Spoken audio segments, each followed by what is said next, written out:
Allez, salut à vous, c'est Il, j'espère que vous passez donc une excellente semaine. On se retrouve du coup dans cette vidéo intraday pour Zone 9. En ce jour de gloire pour Bitcoin, étant donné qu'on est quand même monté à 24 000 en 2 jours, donc on est passé de 20 000 à 24 000, même sous 20 000, hein, de 19 500 à 24 000 en 2 jours. Donc effectivement, là on est sur quand même un bon rocket mode. Faire attention quand même au fait que bah, ça se retourne, enfin en tout cas à court terme. On va voir ça justement ensemble, est-ce que c'est tradable ou pas. Et oui, oui c'est tradable, on peut trader dans ces conditions, ceci dit, effectivement il faut réduire l'exposition, il faut réduire les leviers, étant donné que la volatilité est tellement énorme en tout cas en ce moment que bah, c'est compliqué, on peut pas avoir la même taille de levier, surtout que étant donné qu'il y a beaucoup de volatilité, on va devoir avoir des stops qui vont souvent être plus loin, donc du coup effectivement il vaut mieux réduire les leviers. Ça, c'est en tout cas en intra, c'est plutôt certain. Je rappelle simplement du coup que si vous avez certes quelques soucis au niveau des éléments de langage du coup, qui vont être utilisés au cours de cette vidéo, n'hésitez pas à aller checker du coup le lexique qui est disponible directement en description, ainsi que sur le Discord aussi ou dans la documentation. Du coup, il y a un Google Drive, donc un lien Google Drive avec du coup pas mal de choses. Donc je vous laisse aller voir tout ça. Allez, on commence directement par on va se faire un tout petit point de fond, donc global, sur Bitcoin avant de passer en intra. Mais alors du coup, parce que justement c'est intéressant.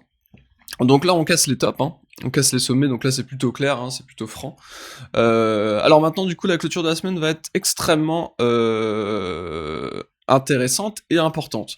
C'est-à-dire que il y a un scénario, il y a un monde, hein, où effectivement on peut encore clôturer cette bougie tout en bas. Ça peut arriver, c'est-à-dire que on l'a déjà eu d'ailleurs historiquement. C'est quand même un niveau qui va être dur à passer, hein, étant donné que c'est quand même la TH. Hein.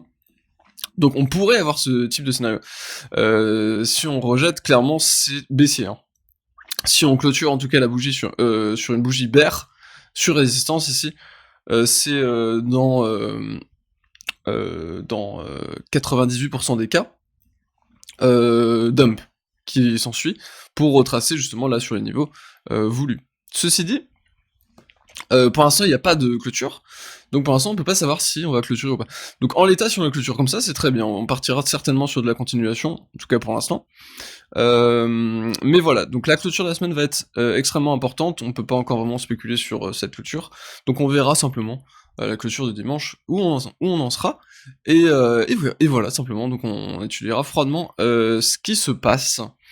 Voilà, donc du coup effectivement, bah là il balance effectivement une belle roquette. Bon là on commence vraiment à rentrer dans une parabole, hein. Par contre il fallait pas acheter ici, enfin pour moi il fallait pas acheter ici, donc c'est clairement pas le moment d'acheter non plus, hein. Mais du coup voilà, il faut quand même, en fait c'est assez simple, en fait pour acheter il faut des setups d'achat, et bah là on n'est pas sur un setup d'achat, hein, que ce soit en daily ou en hebdomadaire, on est très loin d'un setup acheteur, hein, étant donné qu'on est quand même sur un momentum. Certes on est sur un momentum de marché qui est plutôt qui est très haussier, mais bon bah là on est beaucoup trop en excès, donc c'est jamais très bon d'aller acheter quand on est sur un excès de momentum pareil, hein. Voilà à peu près pour ça. On est aussi du coup forcément en termes de volatilité, de bande de volatilité, on est vraiment là dans des bandes extrêmes de volatilité, hein, ici dans le Cuban Bands, qui a été conçu, c'est un indicateur qui a été conçu justement sur base de VWAP ancré. Bon, je vous expliquerai ça certainement dans un tuto, en tout cas pour spécialiser simplement les indicateurs. Ici, on est quand même sur une volatilité qui est monstrueuse, on est quasiment sur la borne haute de ce Cuban Bonds, donc c'est vraiment des événements qui sont extrêmement rares, et effectivement, du coup, ici, on peut s'attendre quand même, ici, dans cette zone, à avoir un rejet, en tout cas, de cette zone. Pour l'instant, il n'y a pas de signaux, hein. Pour l'instant, les bougies qu'on a clôturées hier est extrêmement bull, bougie qu'on est en train de faire aujourd'hui est extrêmement bull aussi. On passe les niveaux sans s'y arrêter. On verra un tout petit peu l'order flow après, mais clairement pour l'instant il y a rien de fou, hein. C'est vraiment, en tout cas d'un point de vue daily ou hebdomadaire, là on est vraiment sur un momentum extrêmement fort, et maintenant on attend du coup de voir clôture hebdomadaire surtout, je pense en tout cas extrêmement importante. Alors, Train is your friend, pourquoi? Parce que bah, simplement on break le niveau hein, haut, et du coup bah ici on s'oriente très largement, on s'oriente vers une tendance haussière en tout cas hein, en intra hein, en tout cas là. Donc là c'est du pain béni entre guillemets ces choses-là, parce que du coup tous les niveaux de retrace pour acheter du coup en suivi de tendance vont être très souvent des réussites. Donc c'est très bien, on rentre dans une mécanique de marché qui me plaît beaucoup en tout cas pour pouvoir trader hein, simplement. En intra, là c'était vraiment du range, c'est un peu plus embêtant de trader dans ces types de zones. Là c'est beaucoup plus clair. Alors, la bougie, clairement, est nulle. Hein. En tout cas, un H4 pour l'instant, celle qu'on est en train de faire est nulle. On a vraiment, voilà, on a 2 cas d'amplitude hein, entre les deux, entre le haut et le bas. Clairement, on voit que là, ça secoue. Hein. Ça secoue vraiment beaucoup. On est venu chercher un niveau à quasiment 24 000, qui a été fortement rejeté, étant donné qu'on est parti à 21 800. Donc là, clairement, on commence à trouver des forces. Hein. Donc voilà, on fait attention sur ces niveaux. Je pense que c'est pas du tout le meilleur moyen ici de trouver une zone pour trader à l'achat en tout cas. On verra ça en détail un tout petit peu après. Mais clairement ici pour moi, on peut partir ici sur un rejet. Pour l'instant il n'y a rien à part un top, un V top en tout cas. Il va falloir certainement construire, donc on va peut-être d'abord retracer, ou alors on va peut-être encore monter, mais l'idée, enfin le truc pour moi je pense ici ce serait plutôt de retracer un petit peu, peut-être aller revenir chercher un excès, ou alors un dead cat, et ensuite repartir du coup peut-être sur des niveaux qui vont être plus intéressants, pour pouvoir du coup racheter, donc c'est la zone à racheter, enfin clairement la zone qui est intéressante c'est la zone de cassure, hein, donc la zone entre 20 000 et 1950, 1950, et 19 500 pardon. Voilà, donc un spread de 500$ après sur cette zone, donc sur toute cette zone, ici qui va être intéressante à racheter en tout cas selon moi, et ici du coup donc cette zone ici de Vegas M15, avec du coup VWAP, hebdomadaire, qui va être aussi un niveau qui va être intéressant à identifier en tout cas. Donc lui il va monter beaucoup plus vite que il va monter, il va suivre le cours, lui il ne montera pas, et il montera très lentement étant donné que là on a un VWAP monthly en soutien en dessous, avec du coup le Vegas H1 qui paraît lui du coup montera plus lentement. Donc voilà à ce niveau-là. Clairement ici il faut orienter les trades à l'achat. Ceci dit, maintenant non, pour moi non. Il faut attendre maintenant qu'on structure quelque chose en haut et qu'on revienne un tout petit peu plus bas pour pouvoir acheter. Ici certes on peut FOMO et ça marche, hein, mais c'est en dehors de tout plan en tout cas je pense. Alors, pour être un peu plus précis du coup, j'ai identifié du coup deux gros niveaux, deux niveaux clés en tout cas ici pour de l'intra, là où on est susceptible du coup de venir rebondir. Alors pour l'instant on rebondit sur VWAP. Pardon, désolé. Pour l'instant on rebondit sur VWAP journalier, qui fait un bon travail pour l'instant, donc rebond ici, peut-être même un ici, hein. Mais pour l'instant voilà, le VWAP journalier qui fait un très bon travail. Est-ce que j'ai des signaux dans cette zone? En vrai un peu, parce que j'ai effectivement une divergence sur le squeeze ici. Bon, elle est pas très marquée par contre. Bon, ça va. En vrai, ça passe. Ceci dit, elle est pas confirmée sur le WT. Et là, en plus, on est en train d'imprimer une petite bear div. Pas fou. Pas fou, j'ai pas de dommage, j'ai pas de confirmation momentum pour pouvoir venir prendre un trade sur cette zone. Pourtant, c'est vrai que voilà, c'est un VWAP, il a l'air de bien réagir, mais pour l'instant, j'ai pas de confirmation momentum pour pouvoir prendre ce trade, donc je ne peux pas. Simplement ça, hein. Il faut s'arrêter aux règles qui nous sont fixées par notre système et pas trop réfléchir. Hein.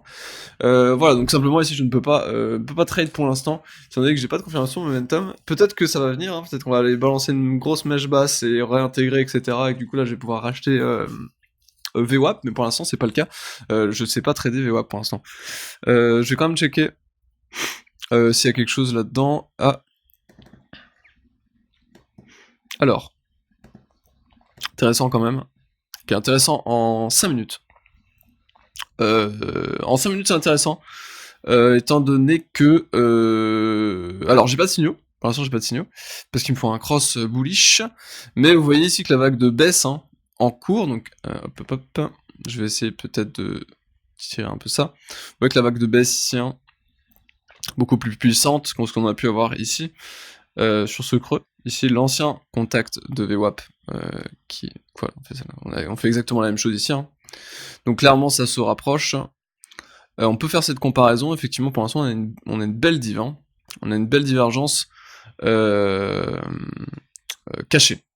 On est en train, clairement, d'encaisser, en tout cas ici, les vendeurs. On va voir ce que ça donne. Pour l'instant, j'ai pas de... Ah, voilà, il commence à en balancer un signal. Ok, il balance un signal bullish, ici. Ça dépendra, du coup, de la clôture, ici. Je vais peut-être prendre un trade. Voilà, c'est tellement haussier que contact de VWAP peut suffire.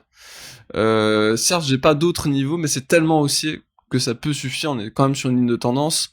Donc ligne de tendance plus VWAP, ça peut être ok. Ok, je vais voir ce que ça va donner ici sur la clôture. Par contre, du coup, c'est dans 5 minutes. Malheureusement, je suis en vidéo. Je verrai du coup si les conditions après la vidéo sont encore réunies pour pouvoir prendre le trade. Si elles le sont encore, je le prendrai, je pense. Mais clairement, ici, ouais, il y a quelque chose à faire, je pense, en 5 minutes. Hein. 5 minutes, je pense qu'il y a quelque chose à faire. Sinon, du coup, les niveaux, voilà, je vais essayer de faire vite, du coup. Les niveaux intéressants, gros niveau intéressant ici pour moi, qui va être forcément, du coup, le VWAP hebdomadaire, qui est à l'intérieur du Vegas 15 minutes. Donc, très gros niveau, très intéressant, qui correspond aussi, c'est finalement à gauche, hein, vous voyez, qui correspond aussi en borne haute à la VAH, donc la valeur haute de la veille, le POC, du jour, qui se situe aussi sur VWAP hebdo, et point pivot du jour. Et on a aussi un niveau de hebdomadaire, donc de résistance 2, je crois, hebdomadaire. Donc clairement ici c'est très intéressant. Donc ce niveau est extrêmement intéressant, donc entre 21 000 et 20 650, on va dire là, 20 650, très intéressant, ou peut-être pas, 20 550. Entre 21 000 et 20 550, gros level ici en tout cas. Sinon on a un autre niveau haut qui peut être intéressant, et qui peut faire le taf, c'est simplement du coup le niveau ici, donc les hauts d'hier simplement, la clôture d'hier qui correspond aussi au niveau de balance haute, ici donc toute cette zone ici finalement, qui situe être le bas de Vegas M5, donc on pourrait peut-être aller, hop, peut-être balancer une mèche en dessous et réintégrer Vegas M5, ça pourrait être aussi un scénario intéressant, où là du coup ça nous fera racheter plus haut, donc si on a des signaux dans cette zone, ce sera intéressant aussi, entre 21 600 et 21 350. Voilà, donc c'est mes deux zones favorites pour pouvoir prendre un trade. Et donc en gros là on est sur VWAP, donc clairement là c'est le niveau le plus haut qui peut être achetable. On est en train en plus de valider ce cross, hein. Ça va bientôt partir, j'ai l'impression. Niveau le plus haut, en tout cas ici pour racheter. Niveau intermédiaire ici, entre 21 600 et 21 350, et niveau bas qui va se situer, je pense hein, qu'on n'ira pas plus bas, en tout cas aujourd'hui, j'imagine, entre 21 000 et 20 550. Ah, donc dans toute cette zone, si on a des signaux, 5 minutes, 1 minute, voire même 15 minutes, ça peut être faisable. Ça va être intéressant, je pense, de prendre des signaux là-dedans. On va faire un tout petit point très rapide sur l'order flow qui... Vous voyez ici les walls qui dégagent, hein. Les wall vendeurs qui dégagent, hein. Clairement, ils ont peur, hein. Enfin, ils ont peur. Vous voyez que la stratégie, en tout cas, qui a été mise en place ici, je l'ai vu plusieurs fois sur plusieurs launches, est en train de sortir, et ça frontraîne plutôt de l'autre côté. Vous voyez ici, hop, les walls qui flippent, hop, et qui passent acheteurs ici. On continue, hein, toujours sur le même manège que ce qu'on avait pu voir, du coup, avec pour ceux qui ont suivi la vidéo du dimanche, j'avais dit, du coup, qu'on avait un gros flip qui était en cours. Bon, s'il veut bien s'actualiser. Il y avait un gros flip du coup qui était en cours, justement je l'avais entouré, qui est toujours présent d'ailleurs, ici, hein, avec du coup les vendeurs ici qui s'étaient retirés, et qui ont flip en dessous, ici, c'est-à-dire que c'est les ventes au carnet qui passent du coup de la vente à l'achat, ici, et finalement du coup voilà, donc là on a quand même eu effectivement cette confirmation que effectivement les market makers étaient bien en train de réorienter du coup leur trade à la hausse, et soutenir plutôt le cours à la hausse, et virer du coup les ordres vendeurs.